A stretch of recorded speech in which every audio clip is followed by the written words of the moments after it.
Hello, I wanted to talk to you all today about a low-tech assistive technology that I'm using a lot this year with some of my students in my co-teaching classrooms. So what I have right here is a low-tech aided augmentative communication device. It's very simple. It's similar to a PEX board where it has the symbols, and this one has words also to go with those pictures, to go with those symbols. For my students that have a little bit higher literacy level. Basically, it's the PEX board without the space. So it's much more manageable, it's less noticeable in my co-teaching classroom to the other students. However, the students need to have the fine motor control to be able to use this device. They have to be able to flip through the cards and find the answer that they want, or the phrase that they want to add to the conversation, or a question that they want to ask another person. However, it's very simple to make, and once you make the cards, once you make the sets, you can use them over and over again, which is really nice. All it is simply a binder ring, cards that you can make any size. These ones are quite a bit smaller because this is actually set up right now as a behavioral system for one of my students that the teacher, paraprofessional, or the aide would use to cue their behaviors during lessons and during academic times. So these ones are fairly small, but the first thing that you're going to want to do is decide how many cards you want in the set based on what you think the student can handle, what they've proven that they can handle in the past, and whether you want to use symbols, words, or a combination based on the student's cognitive abilities and their literacy levels. So this one has both the words and the pictures because the student that I use this one with has wonderful literacy levels, wonderful reading levels, but processes better visually. And all I do is simply decide what I want to use, create it in Word, print them out, laminate them, hole punch, stick them on the binder clip. It's very, very simple. There are two main functions that I use this technology for. The first is for behavior. So for instance, we have on one of the cards, follow the rules, and it has a picture of our school rules on it.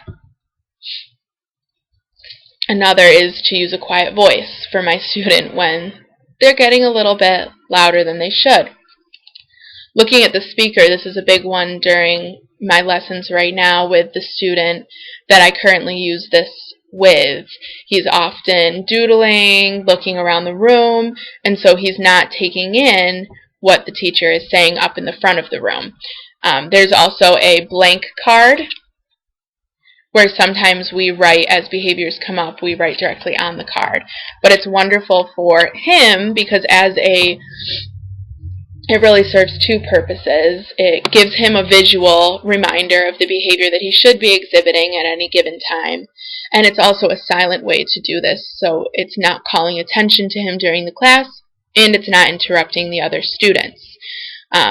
We've noticed that students rarely notice we're using it with him. We just simply come up to him, or we can even do it from across the room, catch his eye, hold up the appropriate card, and he can recognize it from the picture and from the words.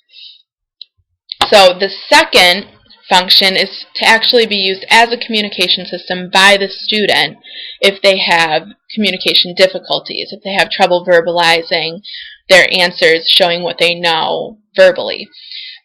What I do with that is I create sets of cards that go with specific lessons or specific things that the student might need during the day. We have one for creating conversation with peers in the morning. We have ones for math lessons, for ELA lessons. One that I created recently was for a math lesson. And what I do is, it's very simple, it's very quick. I put in the answers to the questions that I would ask during the lesson, as well as the questions that they're going to have to answer on the problem set for that day. I also put in keywords, so the operations, adding, subtracting, multiplying, dividing, key word problem words that they might need to respond with when I'm asking questions during word problems, and also a card that allows them to let us know when they have a question that they need to ask, and then we can find a way, depending on the student. Right now my students are fairly good writers, so they can write down their question, although it takes a little bit of time, and then ask it. It allows them to show what they know without A, taking a long time to write, or B, stumbling over their words. And the pictures are an easy way for them to flip through and figure out what they need to hold up to answer. It allows them to participate, ask questions, show what they know without struggling over finding the right words or saying it the correct way. As I said, right now I do use it with a couple of my students. One of those students is on the autism spectrum. He has trouble focusing, which is why we use it for behavior. He's a very visual processor, and he also has trouble verbalizing what he wants to say. He knows a lot more than he's able to verbalize, so we use this very simple assistive technology to help him verbalize what he knows. And it could also be used simply for students who are visual learners or who process things better with pictures. It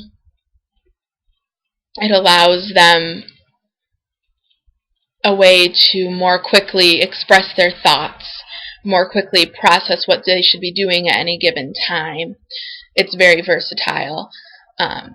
Learners with really any kind of communication delay, as long as they have the fine motor skills that are necessary to utilize this technology, it's going to be wonderful for them. I have students that have severe speech problems, and it's simply difficult to understand what they're saying to us. So they use these cards as a helping tool to help us more quickly understand what they're trying to tell us. The downfalls of this device is that you do need those fine motor skills. You need to be able to manipulate the cards and quickly find the one that you would like to use. Another possible downfall is the cosmesis. The students who you start using it with them and they start looking around the room and trying to see if other students are noticing them using it, students who may not like that attention that it brings them, even though this is a less noticeable device than many of the others you might use because it's so small and compact. And you also need to constantly be making sure that the appropriate cards are on the ring, either having one ring that's for math, one ring that's for ELA, one ring for conversations, behavior, that sort of thing. You have to be very careful that the students have access to the right group of cards at the right time during the day.